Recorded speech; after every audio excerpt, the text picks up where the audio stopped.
আমি আমাকে জানতে গেলে এই জানার মূল বস্তুই হলো এই নফসমূহ, আত্মাসমূহ। আর সেই আত্মাসমূহ জন্মগতভাবে আমাদের কাউকে নিজস্ব করে দেওয়া হয় নাই। আমি আগেও বারবার বলছি, যদি দেওয়া হয়ে থাকে তাহলে তার প্রমাণ সহকারে তোমরা যে জানো দাঁড়াতে পারো, তবে দেওয়া হয় নাই, এটাই সত্য।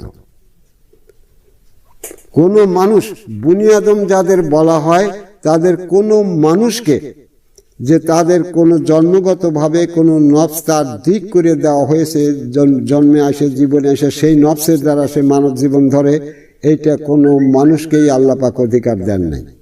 অতএব এ ক্ষমতা কারো নাই। তোমরা আলেম হও, পীর হও, আল্লাহ হও, ওই নফসের দাবিতে কেউ আসতে পারবে না, কারণ ওই অধিকারী দেওয়া হয় নাই, ওই অধিকারী দেওয়া হয়নি, অতএব পারবে না।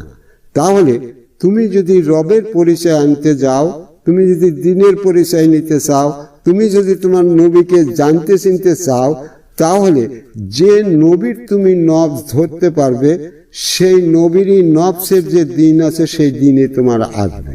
সেই নবীর তরফের যে রব আছে সেটা পাবে, এবং সেই নফস ধরার সঙ্গে সঙ্গে তুমি জানবে যে তোমার নফসের মালিককে। আর সেই নবী যদি তোমাকে এই নফস ধরার ধর্ম না দেয়, তুমি কোনো দিন কোনো নফস চিনবে না, জানবে না, ধরতেও পারবে না। কোনো বুদ্ধি এখানে খাটবে না, কারণ এ আত্মার ভেদ।